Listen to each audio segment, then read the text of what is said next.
Hi, and welcome to the Luminaries In and Out of Sect podcast, a show about the moon and how astrologers embody and relate to it. My name is SP Hall, and I'm your host. In today's episode on the Taurus Moon as the Sect Light, I speak with the astrologer Sabrina Monarch. We talk about the placement of her moon in the third whole sign and quadrant house, but we also talk about many other things, such as the potential overlap of the role of karma in evolutionary astrology and that of fate in Hellenistic astrology, Algol and Semele, the moon's joy in the third house, sect and instinct, the new moon and spring and faith, the moon's ability to transfer light, planets at the bendings, and planets at the anaretic degree of a sign, as well as the magic but hard work of one-to-one relationships.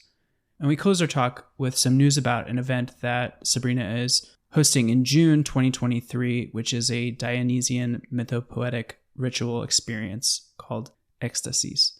So be sure to check out her social media for more information on that. Now for my conversation with Sabrina. I hope you enjoy it. Please be sure to check out the links to her website and socials below, as well as links to some of the resources that we touch on in our conversation.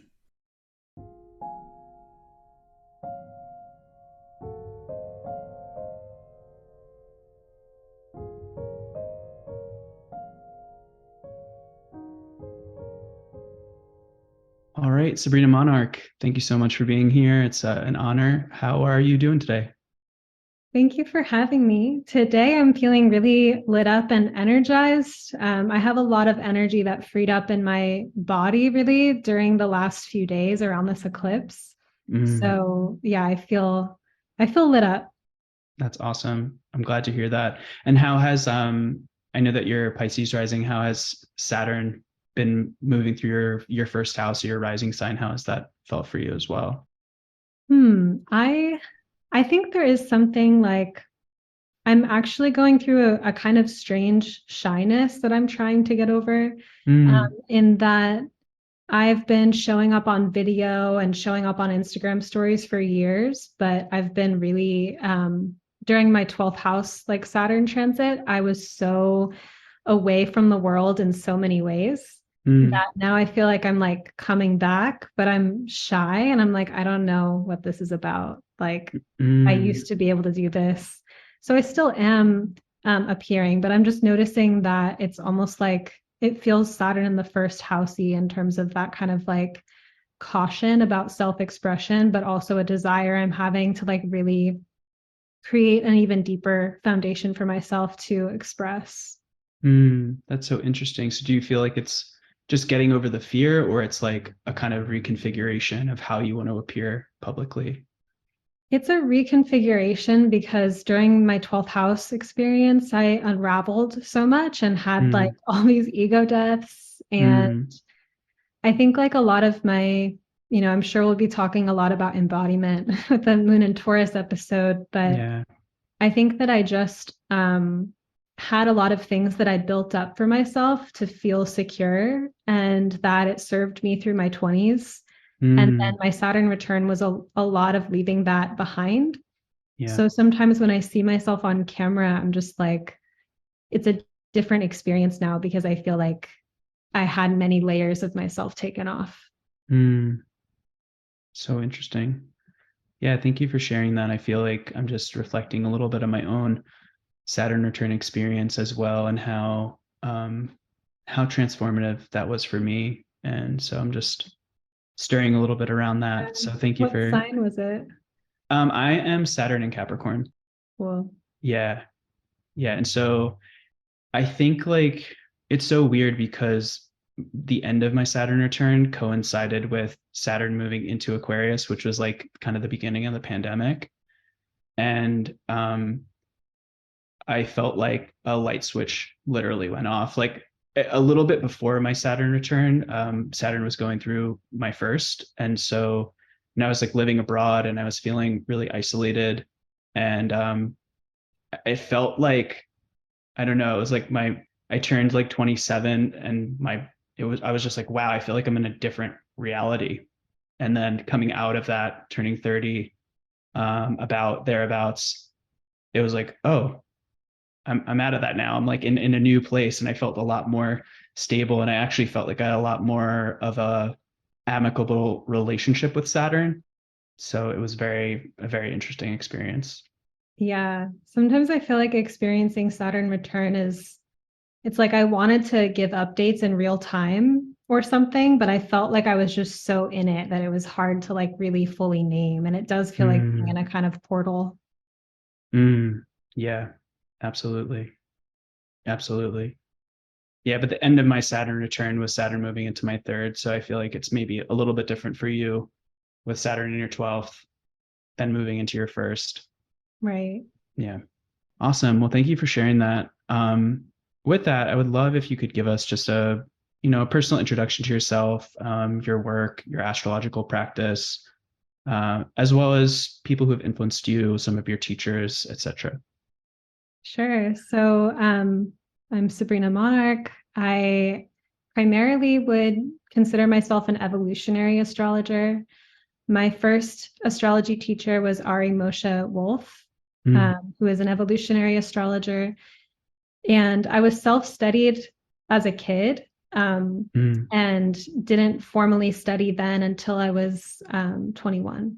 And then it was like this huge awakening. Since then, I also studied with so many, like I feel inspired by many colleagues as well, but I would name some of my main teachers and main formative teachers as Ari Moshe, Jeffrey Wolf Green, though I didn't work with Jeffrey Wolf Green directly. He's a major influence. I guess I could count Dane Brugjar in that category as well of astrologers I haven't met that are a big influence.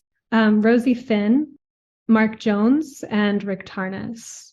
And my practice, I feel, is interdisciplinary. I weave in a lot of, especially in the last few years, I feel like I've been part of like the coaching world and like study embodiment. Carlo Palomino is a major teacher of mine in embodiment. And so I weave a lot of things into astrology, I think in part because astrology, the understanding I have of it is archetypal and psychological, and to make it interesting and keep wrapping things in, it's like I think important to draw in other disciplines and studies. And then I think I'll just add too that like even though I find grounding in the techniques or like the there's like a specific way with evolutionary astrology with Pluto and the lunar nodes forming like a underlying interpretation of the chart that I really feel like I'm also psychic and intuitive. When I first around the same time that I found evolutionary astrology, I had started seeing these little lights that pop into my field of vision. And when I first started writing astrological content, I was in collaboration with the lights. So I would like, tune into my channel and like my understanding of the archetypes. And so I feel like my astrology was a combination of studying, but also like sensing and channeling. So yeah, I'll leave it at that. Awesome. Yeah, you touched a little bit on evolutionary astrology and the focus on Pluto and the nodes. Can you talk a little bit more? Because like I'm interested in evolutionary, but I don't understand it super well, being kind of more of a Hellenistic medieval student. So could you tell us more a little bit about like what the aim of evolutionary is, perhaps, or the focus? Yeah, evolutionary, I think the aim is understanding how at a soul level we are like responsible for our reality and how we can change our reality through like the as within, so without type of maxim. So it feels very alchemical in that way. Like it's a lot of, when I think about, say, like my most challenging childhood experiences, I don't locate it just as like external factors that imposed those things on me or those challenges, but a sense of why as a soul did I resonate or vibrate with that reality from what my intentions are to work on in this life, which is a kind of edgy way to approach life, because there's, I think sometimes when we're looking at like hardships or things we've gone through, having the sense that we somehow brought it upon ourselves can be really not helpful in certain ways. or I think with, Hellenistic, to compare it, it's like there's a sense of sometimes like fate is just dealing something challenging, and it's not really like a judgment per se on the soul.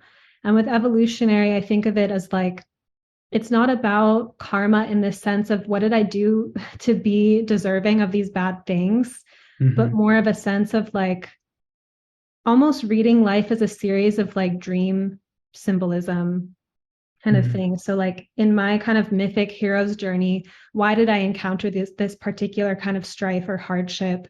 And what can I do that's in my power to change the situation? So evolutionary astrology is incredibly like psychological, and relates a lot to shadow work, and I think a sense of like spirit and psyche being connected, in that kind of exploration of karma and how we're situated with it in this life. I find that it really points to some of the major things that we're just like working on, what the lessons are in this life. Amazing. Yeah. Thank you for explaining. And I like the caveat that you give about, the connection of like fatedness and karma, in Hellenistic and in evolutionary. And I think because I think my own encounters with this idea of like these adverse, challenging experiences that you've somehow called upon yourself. I find that very challenging to not only hear, but also grapple with, because it historically has had, it has certain theological connotations, I suppose, for me at least, which took me years to reconcile, I would say. And now I'm in another kind of transformation of that. I think coming in as a student of astrology and having kind of more of a polytheistic view, for lack of a better term, which, yeah, it's very interesting just going through. I feel like it kind of came into astrology last year in a ninth house perfection year. And so like a real shift in my worldview, which I'm still coalescing and still learning how to embody that. So yeah, I appreciate that. And I think the other question I wanted to ask in response to that was, it seems like evolutionary could have been a vehicle for this, and I'm curious if it was. But do you feel like, I guess the question is, what is the connection between someone having psychic ability and someone studying astrology? And did one inform the other for you? Because I guess what I can relate is I've also had some similar experiences of, like seeing things or sensing things or what have you. And being, still a relatively new student of astrology, I've only been studying for about a year. I'm not sure how, I mean, I think astrological interpretation is really intuitive, but I'm not sure how being psychic, being intuitive, and kind of being a student, how these things interact and overlap and what have you. Yeah, I love that question. I think evolutionary astrology, the emphasis on the transpersonal planets, Uranus, Neptune, and Pluto, I think did a lot to develop psychic ability. I also think astrology can enhance our psychic skills because we get this medium of the natal chart to essentially channel insight for a client. And I have been really impressed and struck by Hellenistic astrology's like elegance and specificity, that I think is new for me to encounter, in the sense that evolutionary astrology is incredibly archetypal and psychological. And when I was reaching for interpretations of a natal chart, I kind of felt like, even though I had my analysis system of looking at Pluto and the ruler of Pluto and aspects to Pluto, it's like I felt like I was searching, or kind of like searching in the mystery for something. And I could just sit with a chart and start to feel things, or have like images or ideas or impressions come through. And it wasn't so logical of like, oh, the ruler of the third house is, that came later. I think now, as I've been blending Hellenistic, I'm noticing that a lot of my chart interpretation is now just like kind of quickly synthesizing different testimonies in the chart where it's like I can see the same message showing up in all these different ways through a variety of techniques. And I can see it faster now because it's been a while. And that kind of logical thing is there for me in a way that when I first started with astrology, it wasn't. Like I felt like I was in the mystery. So I think some of the psychic ability came through because I was really searching for it. And I was also practicing a lot with the transpersonal planets and this idea of like prayer and talking to the universe every day and asking for guidance. And I think that just opened me up to receive, and I was also seeing the lights. So that was like a whole other thing too. Yeah. Yeah. I mean, I feel like we're getting off on a little bit of a tangent, but it's okay.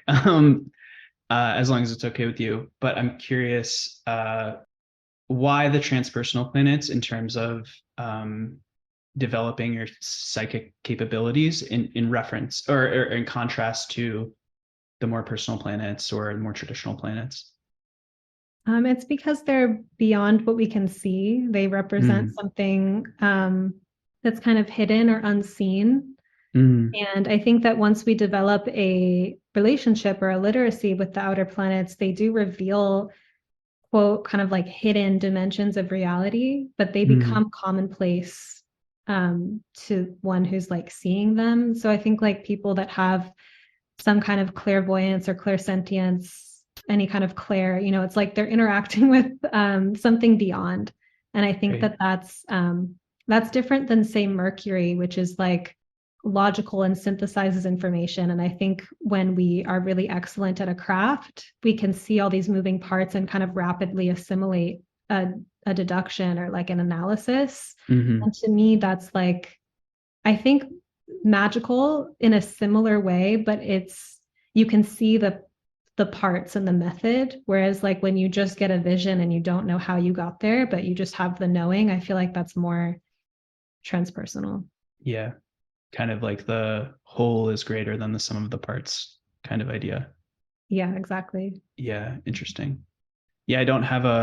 I'm starting to develop relationships with like the traditional, personal planets. But I feel like now I want to expand beyond that because of this conversation, because I'm like, oh, that makes so much sense.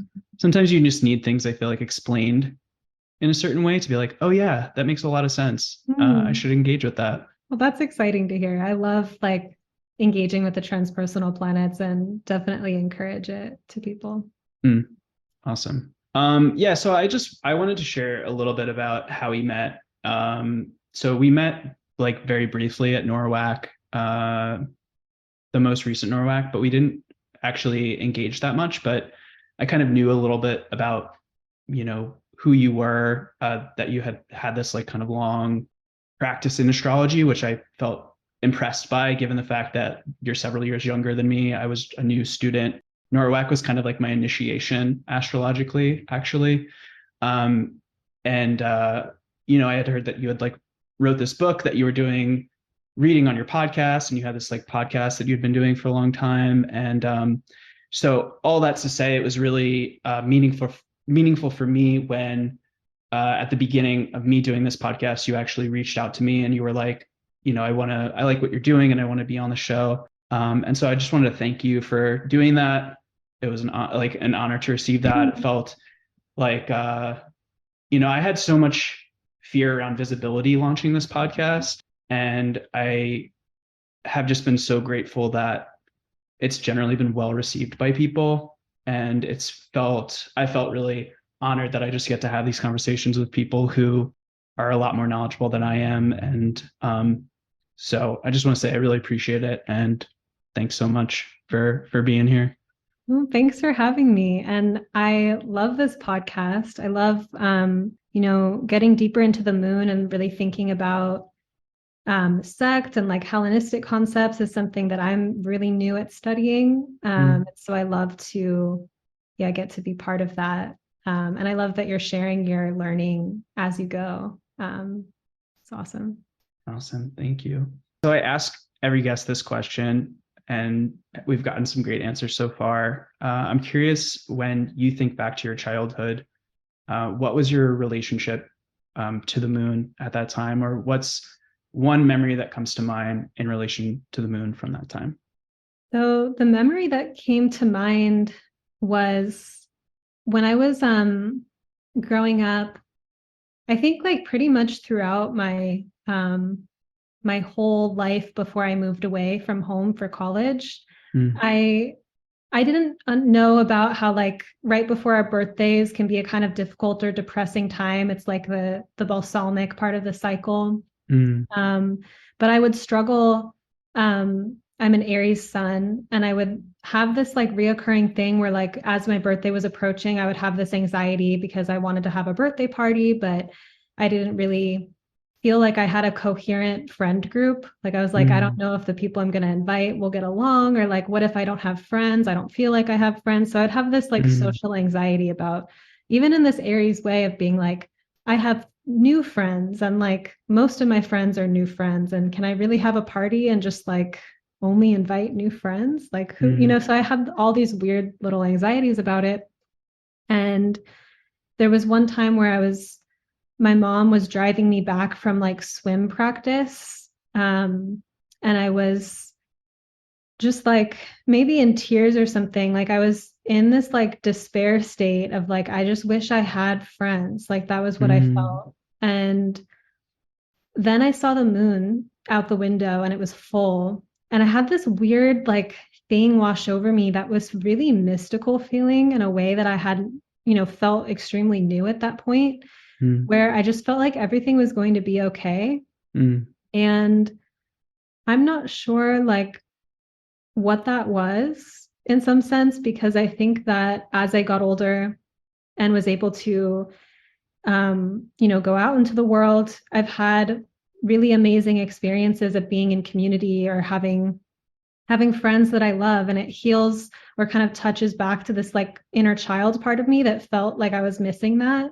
And so sometimes I wonder if I like kind of put that information in the moon or something and like sent that message back to that version in time or something, because it just washed over me this like really deep sense that things were going to be okay, just from looking at the full moon. Wow, that's amazing. Thanks for sharing that. And I love this idea of thinking about like ourselves now as kind of like the ancestors of our child selves, it's actually kind of like an emotional thing for me to think about. And yeah, I've been doing a lot of breath work recently and having these really intense ancestral experiences. And my teacher, I've been like asking them about it and just like all the intensity of the experiences. And they have kind of brought forth that idea of like who we are now.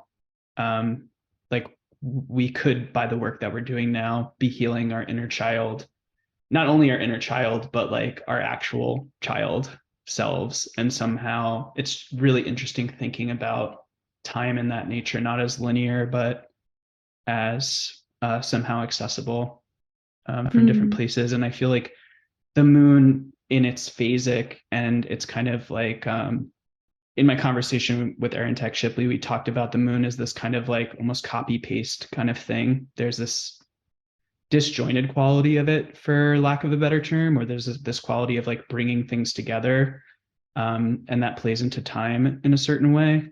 And so I feel like it's very fitting for a conversation about the moon to kind of talk about the disjointed or permeable nature of time. Yeah, like the moon as a karmic storehouse of memory. Like it, I think that was like a Vedic concept. I'm forgetting the author, but a sense that the moon is holding those impressions. And I think that might be why like we can feel this nostalgia or kind of feel like really feel directly lunar from the moon just by having the transmission of gazing at it in the sky. Yeah, absolutely. That's beautiful. Thanks so much for sharing. I think the one question I have in response to that is, would you consider that experience of looking at the moon maybe like your first spiritual experience, or do you think about it in a different way? I think I had different experiences as a kid that maybe felt spiritual without having that context. I had a lot of early memories. I feel like I was very lucid in recording memories from a pretty young age. And I remember having deja vu and hearing the explanation of what deja vu was when I was like, wait, this moment just happened before, and like expressing that and getting the explanation that it was like a trick in the brain. And I just didn't really fully believe that. I felt like there was this other dimension or that I had experienced it.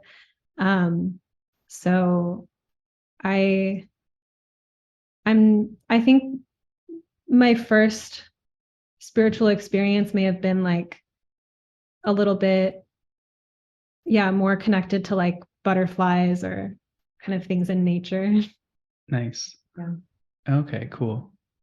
Super interesting. Yeah, because when you were talking about that experience as a child, I remember a similar experience of feeling okay. And I kind of like look at that as a spiritual experience. That's the kind of like language I use, just because the spiritual communities I've kind of grown up in would define it that way. But I know that kind of language differs in different places. Sense. Yeah. So what does the moon mean to you today? And why do you think it's important that we focus on the moon when we talk about astrology, or how does the moon play into your astrological practice now? So I have had some recent experiences of being like re-impressed or re-enamored with the sun and moon. I had some time period of, reading natal charts. I start with Pluto first, pretty much all the time, and I've been doing that for a decade. So I had a way of like sometimes really overlooking the sun and moon or being like, whatever, like I already read about my sun and moon, like just kind of the sense of like it doesn't matter. And then as I shifted that, and Hellenistic astrology helped me re-enchant the sun and moon, the idea of sect and like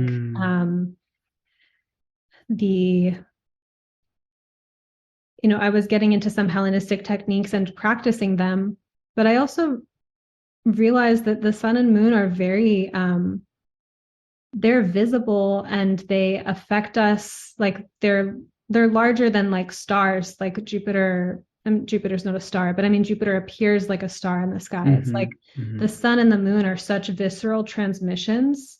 And I felt like in natal charts, when I actually came back to what I thought was the simplicity of the sun and moon, I realized that they're so literal and like so like embodied in the way that they show up in charts that I felt like a reignited sense of them being important. And with the moon, I think it's, deeply connected to how we develop, like how we relate to nourishment and how maybe it's also very Taurian of me to think of it in terms of like resources, but I think of, through the lunar, it's where we receive, say, like the sunlight or the water for like the plant that we are to grow and develop. And so if the moon is neglected, there's a way that inhibits our growth. So I think that figuring out what the moon needs and actually like having those needs met creates a ripple effect into every part of our chart. And I think if we're also observing the transiting moon, it's super literal. It's bringing up like what's happening in our lives, in the collective at a very like present moment level, felt level. And the moon transiting any planet in the chart can act like a temperature check of how that planet is doing, how well fed it's feeling. So I think that the moon, I see it. I mean, I'm not the one who invented this. I forget like where I heard this concept. But the moon translates everything. Like it's the filter by which every other kind of like celestial energy comes through. It's the moment to moment filter on Earth. And I think understanding that is profound. Yeah, absolutely. Wow, so much good stuff there. I think the one thing I wanted to mention first is you talked about Jupiter as a star, and I think the etymology of the word planet is Greek for wandering star. So like I don't think it's wrong for us to look at the planets as stars or what have you. It's like just a star that kind of moves through the sky and um, has this motion, and compared to the fixed stars, which are a lot further away, are generally, if I'm not mistaken, they're not like a part of our solar system. I know some of the asteroids and the dwarf planets that are used in astrology are like within our solar system, but a lot of the fixed stars are very far away. And I think it's really interesting that you talked about,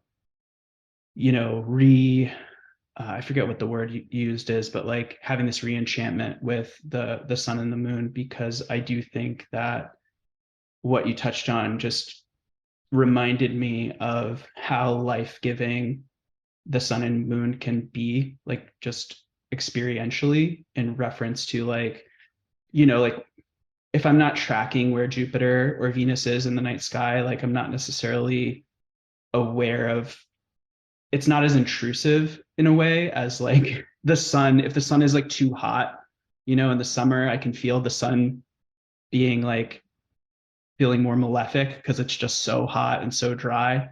And then when the sun is in like its fall in the winter months here in the United States, it's like, oh, it's really cold and I'm really feeling that. And then thinking about, just the general lunar connections that we can have with society, with the tides and the moon, and some noticeable amount of like increases in the ER with full moons, and increases potentially in crime with the full moon, and how like it's very real that those kinds of changes are just so viscerally felt for us. And so I was just reminded of that, and I was just curious like what the impetus was for you to start studying Hellenistic and start mixing, or maybe not mixing, but having your evolutionary and psychological techniques and approach, and then in addition, bringing in these Hellenistic techniques and approaches. I mostly just wanted to know what people were talking about. Like I think there is an evolutionary astrology community, and I think evolutionary astrologers are fascinating people. They're very like psychological and kind of shamanic. And on Twitter and like at NORWAC, or like in the kind of, a lot of astrologers like my age and whatnot are studying Hellenistic. And yeah, I wanted to know. And like, I think I've really liked to build friendships and camaraderie with the astrology community. I think astrologers are some of my favorite people to be around. And I think maybe very early on, before I even met a lot of Hellenistic or astrologers, I had like a lot of judgment about essential dignity. And I thought that like every planetary placement was divine and like meant to be, and we shouldn't label it those things. And then when I began to meet Hellenistic astrologers, I was actually really fascinated by the perspectives and intelligence and particular kind of magic I sensed from those astrologers. And yeah, I just wanted to connect, really. That's awesome. Yeah, you're involved in like a number of different communities. You're a writer, you do a lot of different things, and so I'm curious, what about astrologers make them, some of your favorite people? I feel like astrologers have like a kaleidoscopic perception. Like we have a lot of practice seeing things through these like different lenses and filters, and switching them up in these different ways that I just think they're interesting and fun to talk to. And I also love like the shared language, because astrology is a lens that I never turn off. And I can be in a space where no one's speaking astrology and, speak with everyone, but I still sense astrological things to some degree. And yet, like, I can't freely talk about it without it creating some level of like me being a teacher suddenly, or maybe Right. people getting annoyed or feeling alienated. And it's nice to just be able to like make astrological commentary and casual conversation and have it be like a shared laugh or like a really deep like moment of realization, and not just some kind of like awkward, crunchy moment that doesn't fit in the social Right. arena. Where you're not even sure if it's like a complete clash of worldviews. Yeah. Yeah. Yeah, that's really interesting. Um, yeah, so what does the sign of Taurus mean to you, and how do considerations of myth play into your understanding of the experience of both your moon and either the sign of Taurus or I know that you talked about myths around some fixed stars. So I would love to hear more about that.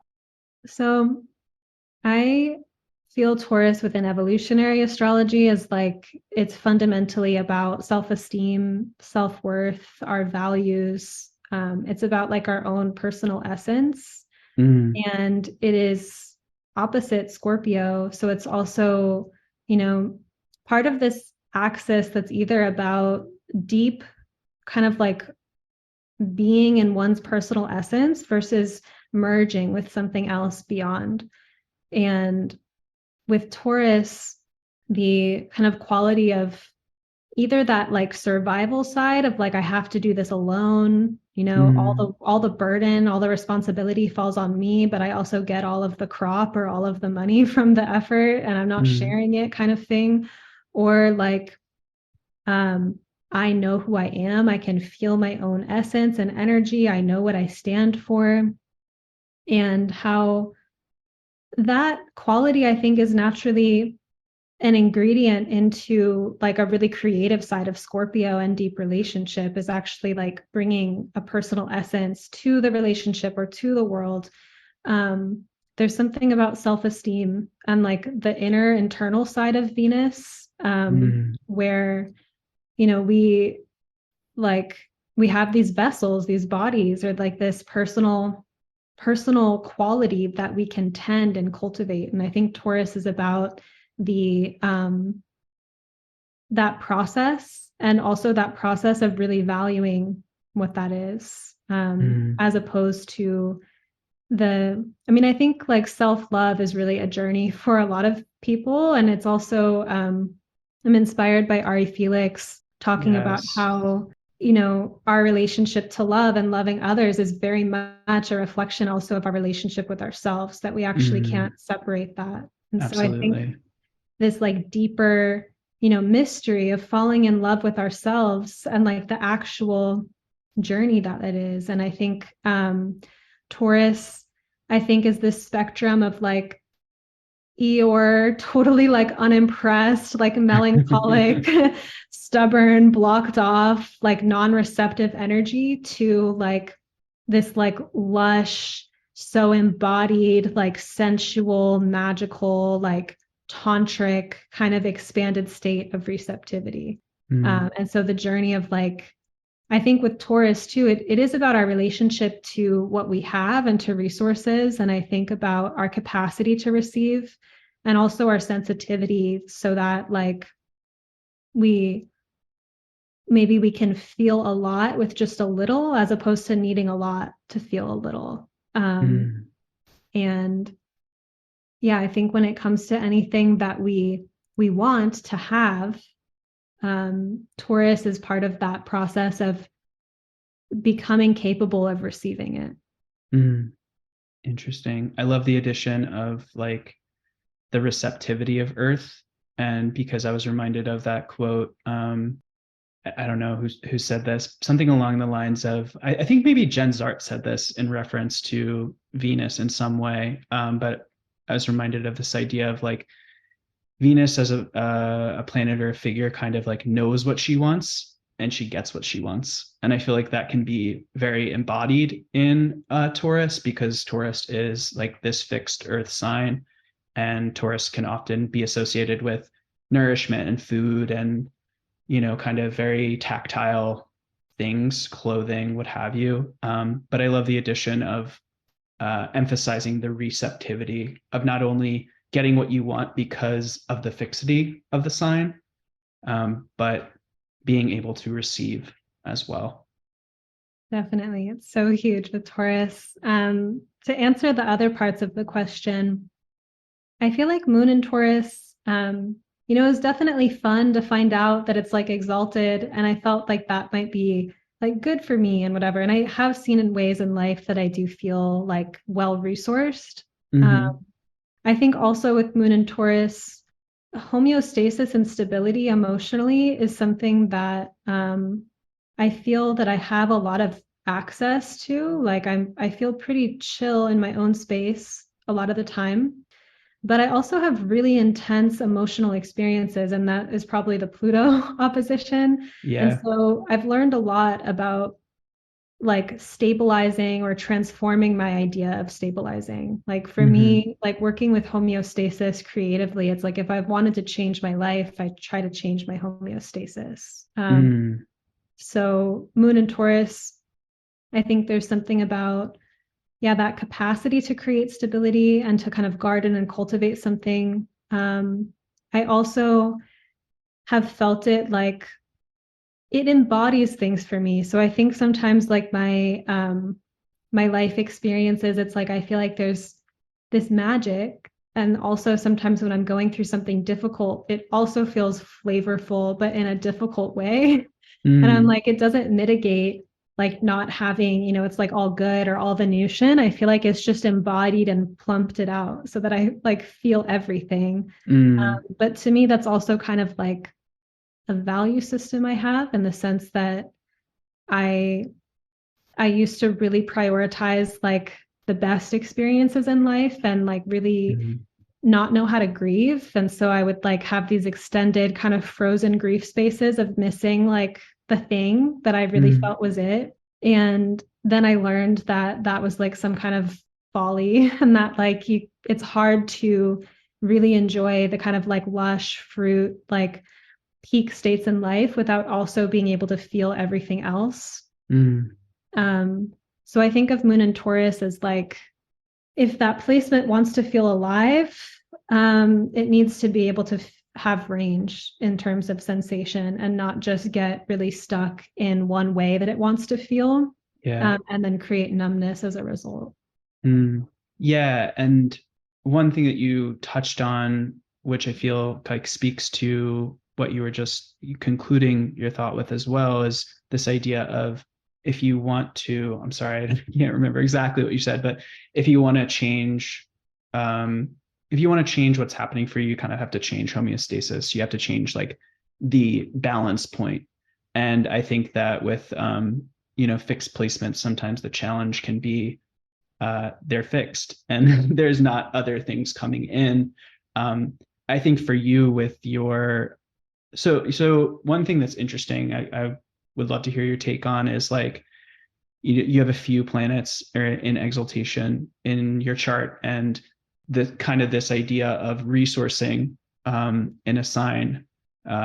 It's like, does the condition of the domicile lord matter for the planet that's in exaltation, or because they're exalted in a sign, can they kind of provide for themselves in some way? And I speak to that because you have the moon, the sun, Venus, all in exaltation. And so Venus is responsible to provide for your moon in Taurus. And so she is in a mutable sign. The sign of her exaltation is mutable. And so I know for myself, as a very mutable person, Sag rising, with a bunch of planets in Sag, there's a lot going on, here. So I'm curious how the mutability and your mutable placements can kind of help you bring in new things, so you can kind of change that homeostasis point.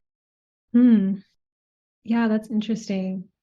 The moon, it's in the third, and it's ruling my fifth. So something that I find really resources me is like beautiful ideas, or exciting ideas or something, but something that like feels aesthetically enjoyable. And even from storytelling. It could be the perspective that I'm giving about my situation, or what I'm choosing to focus my attention upon.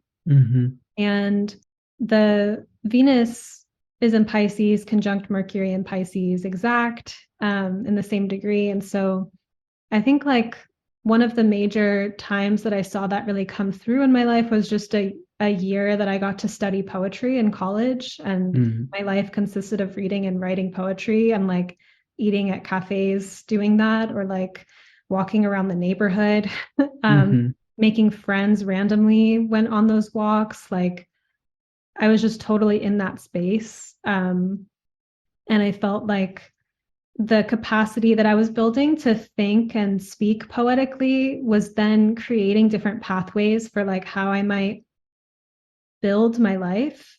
Like then when it came into like, writing has always been big for me, but now with like being an astrologer, having my blog where I was like writing weekly forecasts for years, like that process of basically like depicting the moment in time where I wanted to be accurate, or like not just accurate, but like tuned into maybe like what would be psychologically helpful or what's maybe challenging at this time, but also like what's a possibility, like what's something that's inspiring, so like that practice would have me like dream into like more magical ways to live.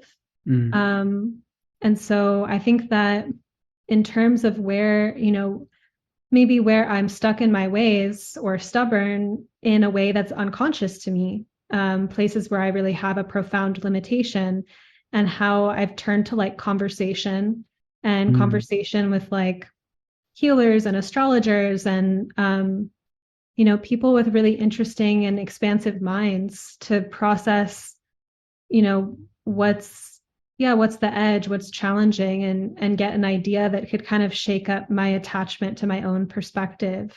I think of it a lot as like narrative and kind of the spins or the angles that we take. Very interesting. Yeah, the way that you described writing horoscopes felt very Piscean.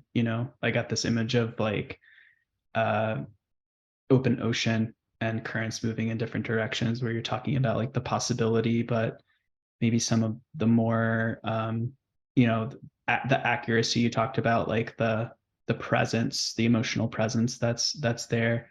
I feel like bringing in additional elements by talking to people, or like having beautiful conversations or engaging with beautiful ideas, feels very Mercury Venus in Pisces. Definitely. Yeah, it's super cool. Image.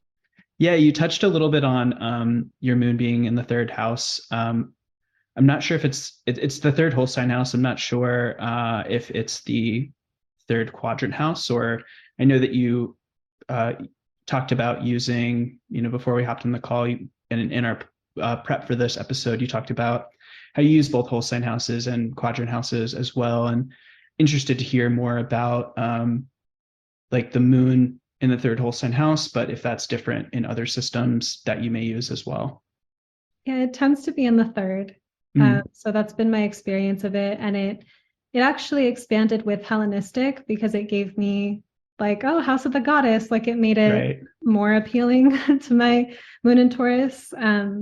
But yeah, for anybody that's listening, the third house is every planet, I believe, has a planetary joy, a house that it likes to be in. And for the moon, the third house is the house of the moon's joy. It's the house of the goddess. So sorry, continue.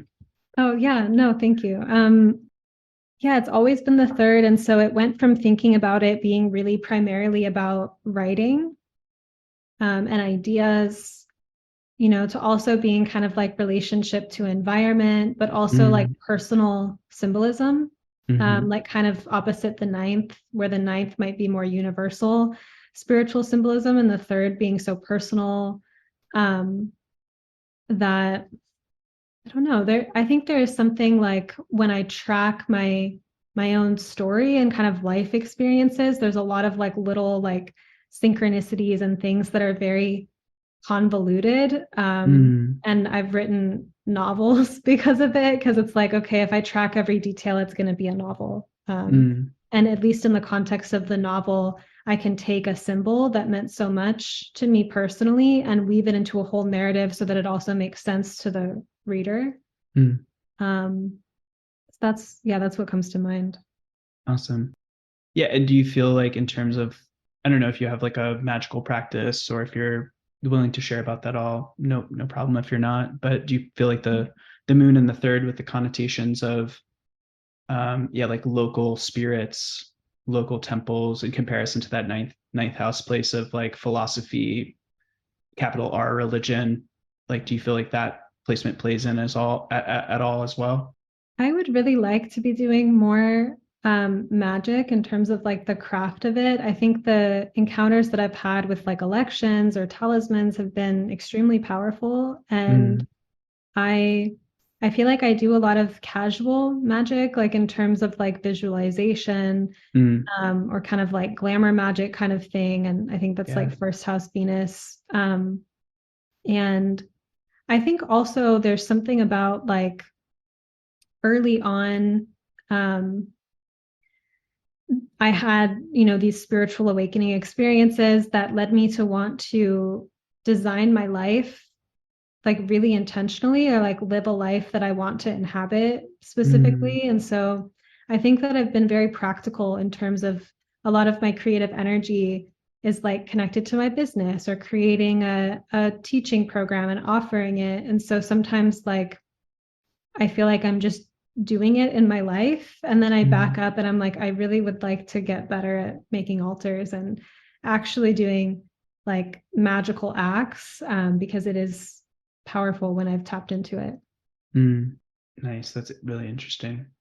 Okay. Did you want to say anything more about Semele or Algol? I did actually. I was just thinking of that. So I feel like my moon in Taurus is complicated by the opposition to Pluto, and then also its conjunction to the fixed star Algol and the asteroid Semele. I think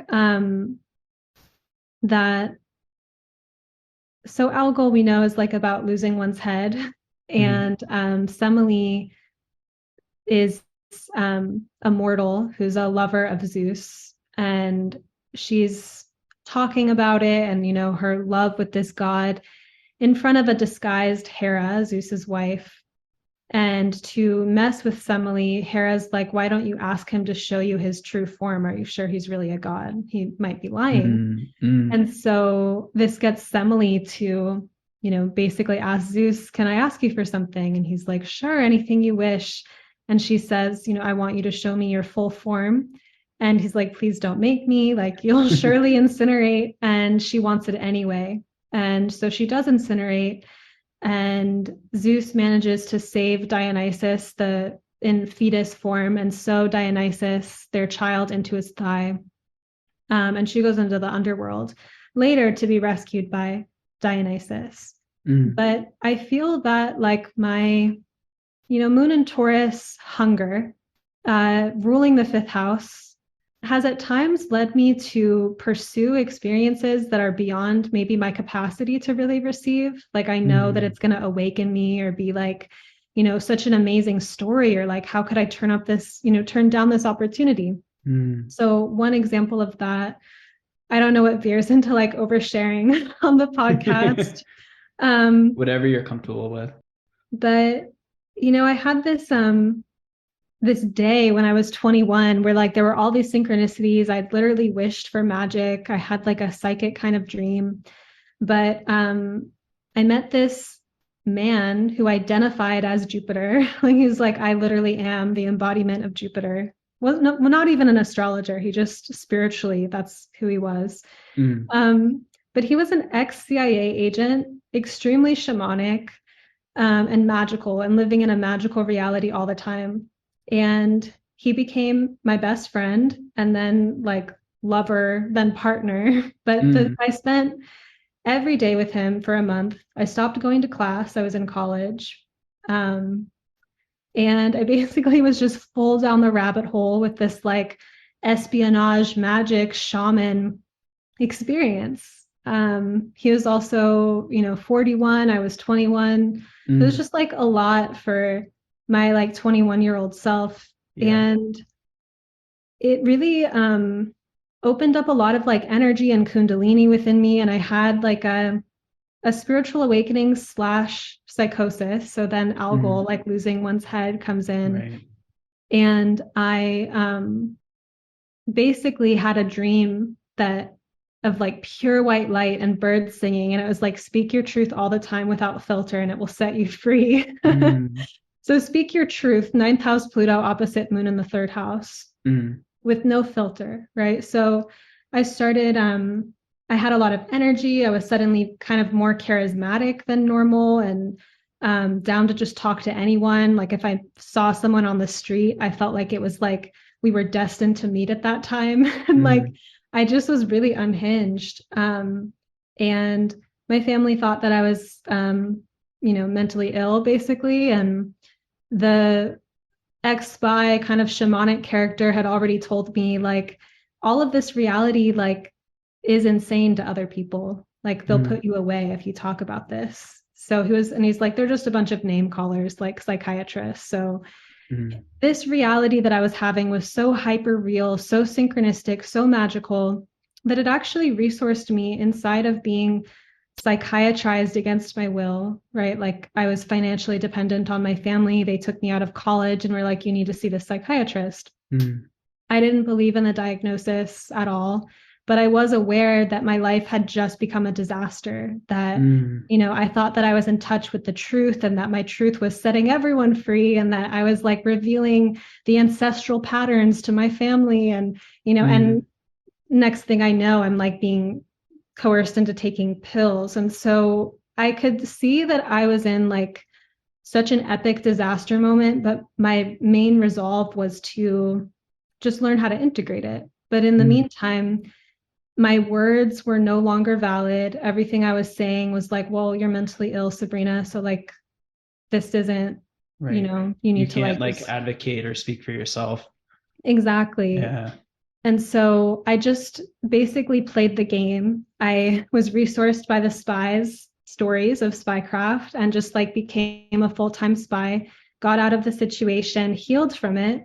But I felt like, that kind of Algol Semele combination has played out in different ways since then, not exactly the same. It did give me this kind of sturdiness where I'm like, I'm not afraid of losing my mind. Like, I already went there and came back. And after that, that's actually what really inspired me to study astrology, because I wanted answers of like, why did this happen? And I started to learn this complex symbol system that was giving me guidance on how to live a better life and how to channel my energy responsibly and efficaciously.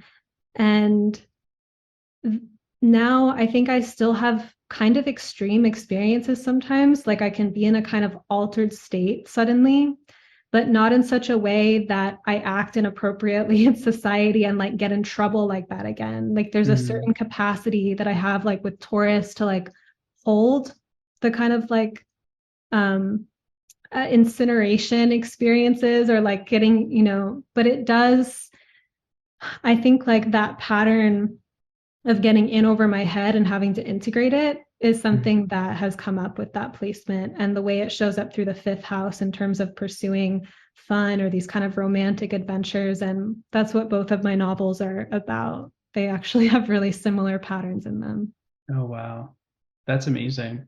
And so do you feel like you have funneled that impulse to say the truth all the time, like through your art, through like writing literature? That would be Because ideal. that feels like kind of like a way you can get away with it. I feel like that's the compelling thing for me. I've written a little bit, but I think the compelling thing for me is that one, I've really felt kind of in the flow when I'm doing it, but also like you can kind of say and do whatever you want. You can create your own world. You can speak the truth in a way that people might be more inclined to hear it. Totally.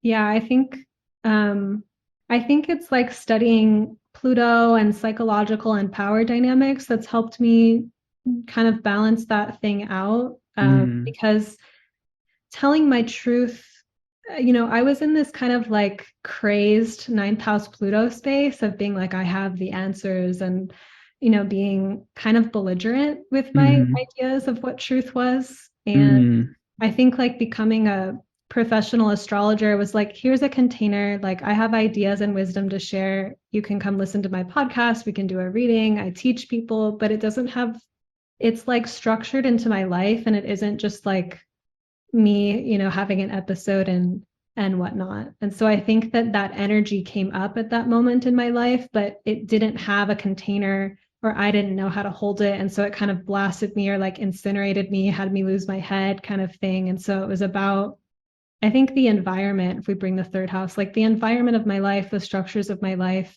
the mental frameworks of my life, like creating space to actually hold that energy in a responsible way. Yeah, absolutely. I feel like astrologically as well, and I'm interested to hear if you have anything more to say about this, but the last aspect that your moon makes before your birth, if I'm reading this correctly, is that opposition to Pluto. And then you kind of talked about this idea of the moon transferring light. The moon can apply to something and then carry that light to another thing.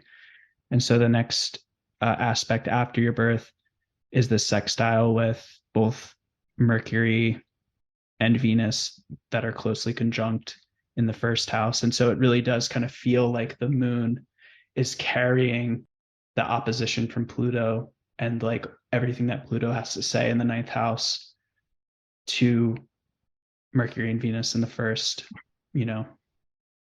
Venus being like values, like, and Mercury being speech. So like just the value of like saying the truth, like that's kind of a value in and of itself, and then the articulation of that in Mercury. Wow, thank you for illuminating that. I haven't like really thought of it in that way. Yeah. Do you feel like there's anything else that comes to mind with like the aspects that your moon is making in your chart? I think just the moon Pluto kind of like Rick Tarnas speaks of moon Pluto people as like their personal life is like an opera, like they see things that way. So I think like kind of the psychodrama and like the depth perception and also like the emotional attachments and severing those attachments and stuff has been, a lot of material. And it's been both connected to my spiritual growth and my pursuit of knowledge to, heal or like really mature or become conscious of these subconscious things that I'm doing. But then it's also been in my writing. So it's had that kind of ninth house, third house thing. And then it kind of makes a wide trine to Uranus, Neptune. So I feel like there's also kind of that like porousness or sensitivity to the transpersonal within it. And the sextile, I think of in terms of like embodiment or even like my like relationship with writing and the combination of like beautiful ideas, but also how can they be grounded or like how can they really come through. So definitely it is a supportive contact if I lean into it. Yeah, absolutely. And that does feel kind of not to like get into every placement in your chart, but it does feel like the mutual reception between Mercury and Jupiter. You have Jupiter in the seventh in Virgo. That feels somehow resonant with like the sign of Virgo. Virgo, I feel like, is very much concerned with that idea of like, how can things be manifested effectively? Yeah, so let's talk a little bit about your moon's relationship with your sun and how lunar phase plays into the experience of your moon. It's a new phase, and the way that I've learned about it, mostly I think through Dane Rujar, the new phase he describes as like really subjective, like you're kind of projecting things onto a blank projection screen. There's not that much context because if you're further along on the journey, you necessarily have more context. But when you're just starting out, there's like this this strong propulsive desire to become and for the story to continue, but it's a lot of not knowing and kind of like a lot of fantasy really, and like a kind of inner sense, and I think the new phase is also Adam Ellenboss was talking about this on a chart example on his channel about like the invisible becoming visible. And that really struck me. So I think about like, what my moon wants or what my sun wants, and like the way that there's something really new about what's happening. And I think that relates to some turmoil that I've had, like a fear that, oh, it'll never happen for me, or like this kind of, anxiety about that. But then also like the fascination or energy that I've had about constructing my dreams into reality. And I'm kind of like post Saturn return thinking about it again in some ways, because I try to think about certain times in my life too in the past where I was just had no idea what was coming next. Like I could never anticipate the next phase of life. And I remember that sometimes, and it's like there's something ahead of me that I can't totally feel. And I think that the new phase is about feeling one's way through the dark and being led by impulse and instinct, which I think also echoes being a night chart too. So I think that's why, I had the lights, and the lights aren't as prominent in my life as they used to be. Like I still see them, but it's different. Now it's become more embodied sensations that kind of guide me. And I think there's just like an underlying kind of like excitement, but freshness, and maybe like a vulnerability of like, I don't know, and it helps me to have that context. It comforts me. I think it sent like really deep chills through my spine when I heard Adam Ellenboss talk about the invisible becoming visible. So I think like it's nice to know about our lunar phase in that way, because it does give us context of where we are, and it does allow me to lean into like, okay, I am feeling my way through the dark. Like that's what I'm doing. I don't have to know in advance and then manifest that knowing step by step. Like I could kind of feel my way. Yeah, I thank you for that. I love hearing, again, like, because my focus is more kind of like Hellenistic, especially with moon phases. I love hearing these more modern interpretations of the phases, and just to see, because I feel like it does add a lot of depth and meaning. So I really appreciate that. And I would love to hear more about sect and instinct, as you talked about.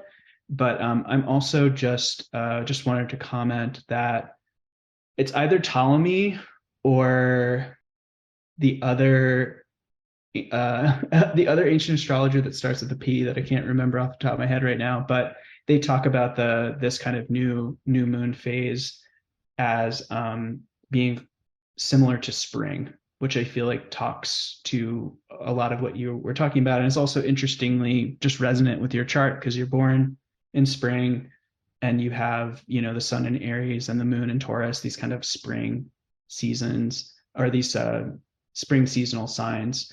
And there is something that's resonant with that in terms of the invisible becoming visible, with the seed growing underground, and like the first quarter phase being like that sprout above the ground, like that first seeding or the first sprouting.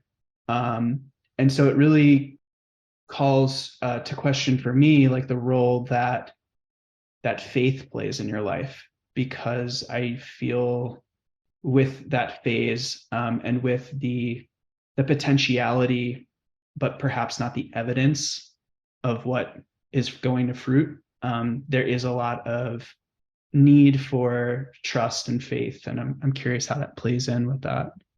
Yeah, that's a really beautiful question.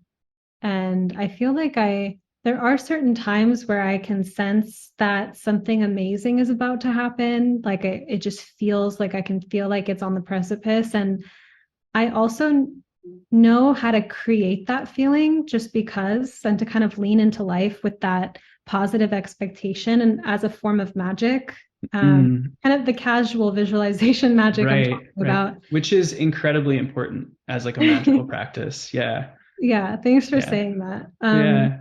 And so I think what I'm learning and what's really alive for me around this is part of my when I look back at chapters of my life where I've been struggling very deeply, it's usually because I'm grieving like something that I projected a lot of meaning onto. Like I thought Mm, that this was the thing that my life was going to keep expanding and growing into, and I was on the up and up and everything was amazing. And mm, then it crashes or it's not a thing anymore.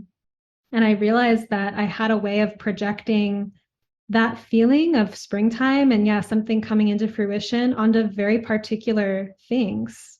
And so faith for me, I think is about, yeah, it is this trust in like the renewal of life and like the trust of direction. And I think it's been in combination with also letting go of attachment to where I think that thing is. And then, yeah, mm, just playing with the intentional cultivation of like today's going to be extraordinary or like something amazing is about to happen and like play with that energy of like excited anticipation. mm.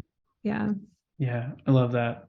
I feel like I can relate a lot because very different situation with my moon, but I have I feel like I can do that as well with things in my life. Like, oh, this is going to be the thing that I'm going to do, and I'm going to invest a lot of energy and stuff into that, and then it doesn't quite go the go the way I expected it or the way I wanted it to. And so yeah, it's been tough for me to like toe that line between like presence and faith and spiritual connection, but then also like the importance of setting goals and working towards things and like, but not having too much expectation about how it's going to go and what it's going to do. And I don't know. I feel like it's still really hard. I'm still trying to figure it out. It's But a constant balance. Yeah. yeah, yeah, absolutely. Yeah. And then I'd love to hear just like your take on sect and instinct. And I'm really curious, especially like given that you have more recently come into Hellenistic with its emphasis on sect, with your evolutionary and psychological kind of grounding. So my understanding of sect is still pretty new. I feel like I've taken Demetra George's like primer course. Mm-hmm. I've heard some of Jason Hawley's ideas on sect, and a takeaway, is just the difference between solar and lunar consciousness, and the solar being about illumination and the sense that the sun um, creates light where you can tell the difference between objects, whereas in the nighttime things start to kind of blend together, like you can't really separate things. Mm-hmm. And that the daytime consciousness could associate more with like logic and that sense of sight and illumination, whereas the moon, things are realized through the body, through Mm-hmm. embodiment, and there's more of a sense of like the mystery, or the sense of like maybe a lantern kind of lighting the scene. Mm-hmm. So I have noticed that, sometimes like people with day charts are still very mystical in a way that I might think like is kind of nighttime energy, but they do it in a way of like, there's this kind of emphasis on clarity Mm-hmm. that I find with the moon or the lunar kind of night sect experience. For me, I don't always feel clarity exactly. Like I have my moments, but I think that sometimes I just feel an energy in my body that's like excited and is a yes. And I don't Mm-hmm. know why. And I lean into that. And Yeah. that is not, yeah. And so I think also even my approach to astrology, when I first started teaching it or like being an astrologer, I didn't feel like I needed to explain why astrology works. Like I felt Mm-hmm. like my brain, my perception, like I've never needed that kind of logic to like go to the magic. So I couldn't empathize that deeply even with it. And I was like, I'm just going to be in the magic. And if you're interested, you can join me here, but I'm not going to explain it. And part of that is just because I don't think my faculties of like explanation are actually that solar in that way. But once you're already in the magic, we can talk about the nuances of archetypes and like, so there's something for me about like being more skilled at just kind of already being in the mystery and like working from there. Awesome. Yeah, I just wanted to point out one thing is like just as the moon joys in the third, the sun joys in the ninth, like the house of traditionally divination. And so like the sun is very associated with divination as well. And I appreciate the distinction between like the solar divination and kind of how the moon can work in that way as well. And I think one thing I've been thinking about in terms of sect that I think is really interesting is how, and if we think about astrology as like kind of the relationship between sky and earth, like this idea of as above, so below. The sun clarifies things here on earth, but it actually obscures things in the sky. Whereas the moon, we can't see what's happening on the earth. There is this kind of feeling at night of I am the darkness and I am the other, like, there's not that distinction, but we can, because the sun's light is not in the sky and like, the moon's light is in the sky or what have you, or if even if it's a new moon, the stars can be illuminated and we can see all this distinction in the sky. And so there's that interesting kind of duality of what happens in the sky during the day is not what happens on the earth during the day, and vice versa at night. I love that so much. That's like, it's interesting too, because I feel like the sun does cast a very specific perspective. And that's what can be so enchanting and inviting about the sun, as well as overbearing. Right. So it's just like, this is what we're seeing. And that the moon, it can feel disorienting to be in that space, but then there's also all these other like lights and this kind of like sense of awe or mystery. Yeah, I'm thinking even of the moon conjunct a planet, we can think of that as like activation of that planet. Whereas when a planet is under the rays of the sun, it's like too close. It's too close to the sun and we can't see it any longer. And those planetary significations kind of get like sucked into the sun. The sun kind of like takes that in, but it's a very different situation that's happening with the different luminaries, like how they work. Like the moon can kind of create space for other things, whereas the sun, it's like you can't get too close to it, but we also need it for life, and we need it, and it is the center, and everything revolves around it. Right. Yeah, super super interesting. Is there anything else you wanted to say about Venus in your chart? I don't know. I mean, it's a nice placement, I guess, but it is in 29 degrees. So it has that kind of thing, which I think, and then it's square my nodes.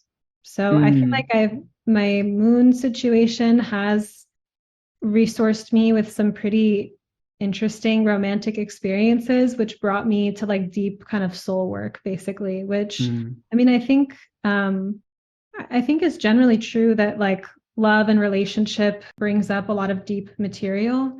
But I think, the particular kind of love stories that I've had are, really carry the kind of like moon Pluto kind of thing, or like the Semele Algol kind of thing, and Venus 29 degrees kind of thing. And so I've been working a lot, like every time I have experienced some kind of blowout in my life, or like just really seeing things clearly after a time of being in confusion, it's really driven me to like study and try to understand. And I've just started to really feel this deeper empathy for like humanity when it comes to love, because I think I used to view it from this more naive place and kind of think that people had it figured out, and that there were these like happy, glamorous couples, and it's like this secret world that some people have. But now like all these layers peel back and I see a lot of people struggle with it. That relationship brings up a lot of deep material for people, and that I just don't think it's as like rosy or Disney as like so many have been led to believe. And I still actually really believe in that magic. But I just also think maybe it's a Jupiter and Virgo thing. Like, I think that magic requires some refinement and discernment because there's such profound psychological projections, nervous system patterns, attachment traumas, like all of these woundings and stuff that goes into how we relate. And that can feel really magical, but it's not necessarily like balanced or sustained or true. And yet the replacement for that is not just something boring and like stable. Like I think, so it's like this deeper question for me of like, how can love and like an enchanted magical life come through in a really true, balanced, integrated way? So I think I've had, just that's been a deeper theme working with that. Yeah, that's awesome. It's so interesting to hear again, the Jupiter and Virgo in the seventh house of like one-on-one relationships come up as, and Jupiter ruling your ascendant coming up as like really important in terms of your own personal growth.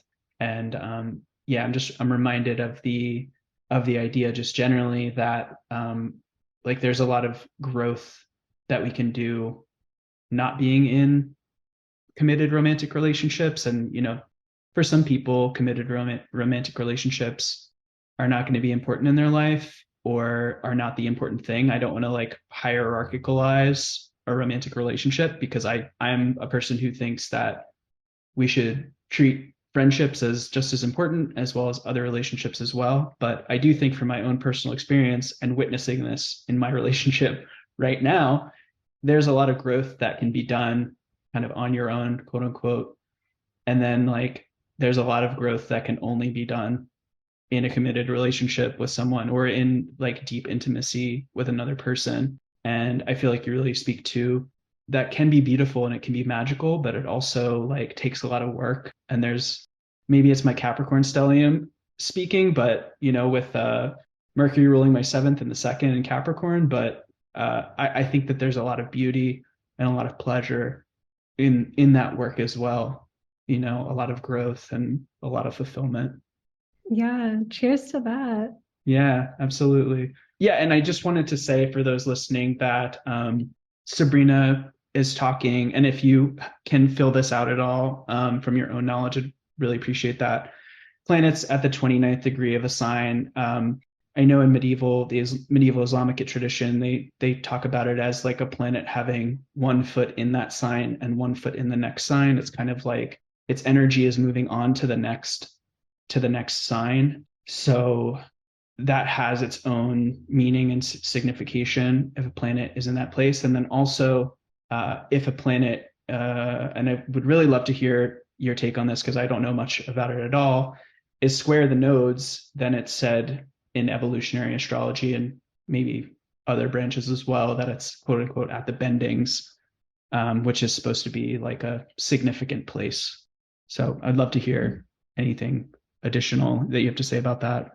Yeah, the 29th degree, there's something I think majorly like a cycle is completing, or there's a sense of sometimes it's even had an association with like calamity. I know I read some like scary things on Google search about the anaretic degree, the 29th degree, and then a planet square the nodes is at a major karmic crossroad.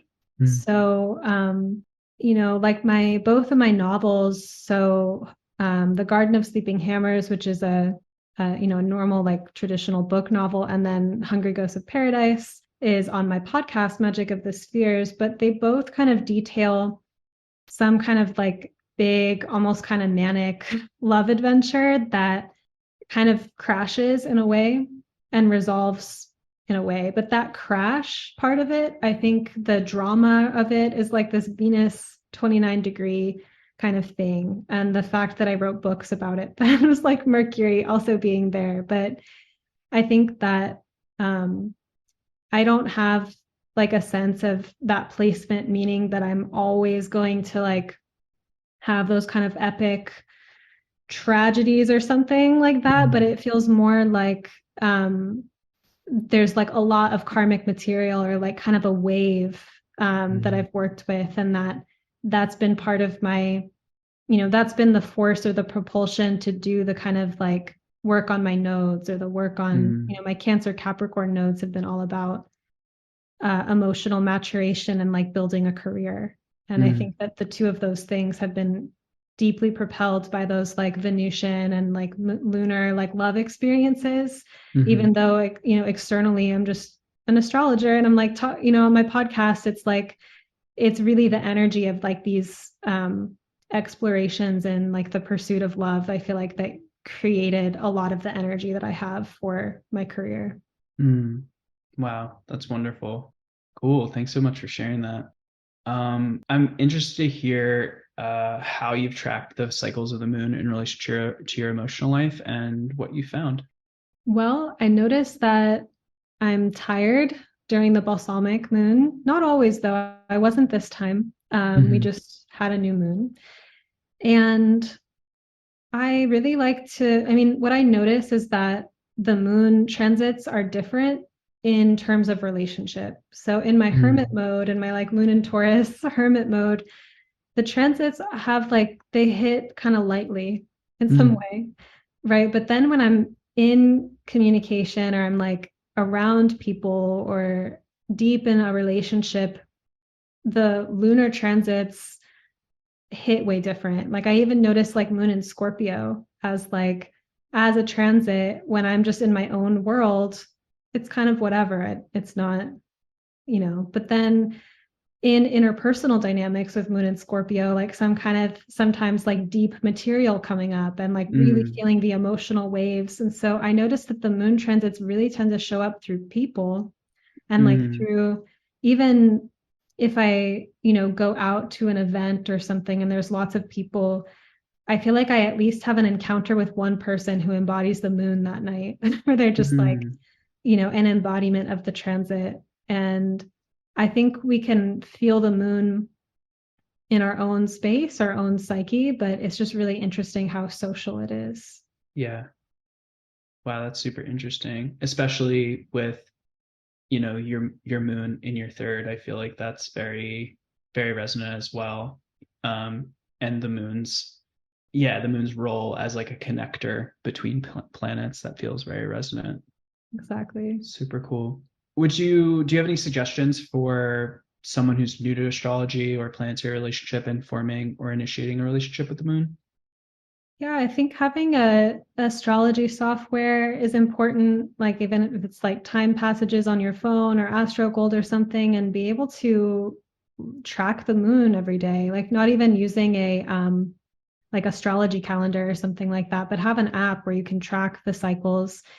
If you're tracking it as a transit to your natal chart, see what houses of yours it's passing through and what planets it's touching.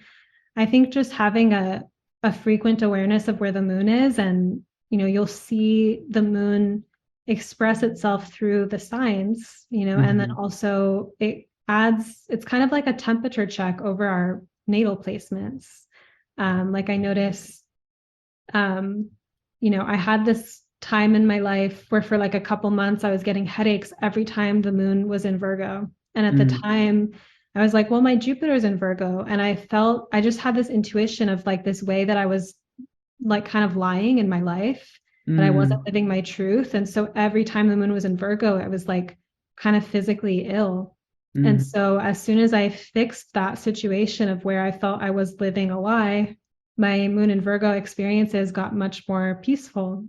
And so I think little things like that, if you kind of know what the planets symbolize, you can have those intuitions. But generally, like, I think the moon, when she highlights certain planets, you can see how happy she is, or like if she feels kind of undernourished. Like when moon passes over my Mercury Venus conjunction, there's been times where I'm like, at the beach having a picnic with a few friends, and like I am completely high. Like that is like ecstatic with the moon crossing that, or like having a conversation about art, and just like feeling alive, you know? So I think even if you want to play creatively with giving your moon experiences and figuring out how to feed certain parts of your chart, you'll notice when the moon crosses over those places that you might, you know, enjoy yourself more. It could be something like even the moon going over Saturn. It's like sometimes that's fun if you feel like you have some good foundation and you feel prepared. It's like going, you know, on a trip or something where you've taken care of all of the details, and then moon Saturn, it's like, oh, it's fun, everything's taken care of. So it doesn't necessarily mean it's going to be like depressing because it's moon Saturn, but it's just like, does the planet's needs, have they been met? And the moon will reflect that. I love that. That's super helpful, I think. And I think the one thing I would just suggest on top of that is, yeah, having like a journal to just kind of write little notes down about how that's manifesting. I got a little journal at NORWAC and started tracking the moon phases, and it was just like moon in Scorpio, tired, like just very, very simple stuff, you know, but it really helped me remember like how I felt when the moon was in a particular place. Totally. Yeah. All right. Is there anything that you want to add? Do you have any imparting thoughts about the moon? The only thing that's coming to mind is the kind of correlation between like the jasmine flower and the moon. And so I think like feeling into any like lunar associations and like connecting with those things too as a way to relate to the moon. And I think I'm biased with the moon in Taurus, but I feel like the moon, I feel her in like a sensual way. I feel like it's like about being in the body or like being connected to nourishment. But that's such a bias because of the sign. But I do think it's kind of considering like, what does something need to thrive based on where you have the moon? Yeah, that's a great point. Yeah, I'm a little biased as well because I have the moon in the first house. So I feel the moon very deeply. But yeah, it might be more challenging if you have maybe the moon in the 12th or in the 6th or something like that, you know, one of these like quote unquote dark places. But that information, that placement can provide a lot of information as well, potentially. Right. And kind of empathizing with whatever the placement is too, of like, what could this like moon in the 12th, like needing some space for retreat every now and then, or like maybe even kind of living a life that frequently is like that, like someone that lives in a more rural area or something. Yeah, absolutely. Okay. Sabrina, where can we find you? And is there anything that you are working on that you would like to share? Yeah, so you can find me at monarchastrology.com, Magic of the Spheres podcast. Major thing coming through right now is Ecstasis, which is a retreat that my friend and embodiment guide, Carla Palomino, who is a Taurus sun, and we're putting this on together. It's a Dionysian mytho-poetic ritual experience. So we're going to be diving into some of the myths and feeling them in our bodies. And this retreat or this ritual experience is about peak experience and ecstasy, if you will. So it's an immersion into that. I'm incredibly excited about it. It's like kind of like rattling my soul on a daily basis. And I think it's going to be so much fun and so life-changing. And it's in Crete, Greece, which is one of my favorite places in the world, or perhaps my favorite place. I've been there last summer and completely fell in love. It's an astrological homeland. It's a homeland of a lot of these myths that I love. But it's also just a particular kind of paradise with like warm ocean water and the way the air smells and the food, like everything I eat just feels like perfectly amazing and like digestible and like healthy, no matter what, if it's like fried potatoes, even. There's just something, yeah, really magical about that place. So we're going to be partying there and like going deep into mytho-poetic soul embodiment work. Amazing. And when did you say that retreat will be? June 21st to 25th, 2023. So summer solstice. Amazing. Awesome. And I think I just saw that you launched this or released this like about a week ago. Is that correct? Were you planning to do it with the Aries eclipse?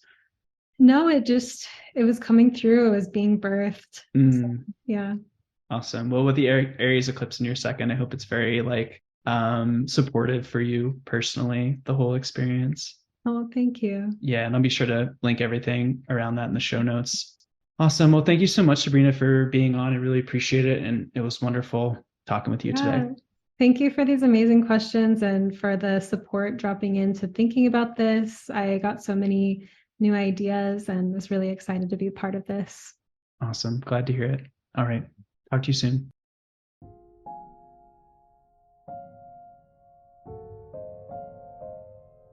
To support the show by donating or becoming a member, please visit my website, which is linked in the show notes. And please subscribe to the show wherever you listen. You can also find me on Instagram and Twitter. See those links in the show notes as well. If you have any questions or feedback on the show, please feel free to contact me via my website or email me at sphallhorary@gmail.com. In the show notes, you can also find links to astrologers and resources that we touched on in this episode. Thanks. See you next time.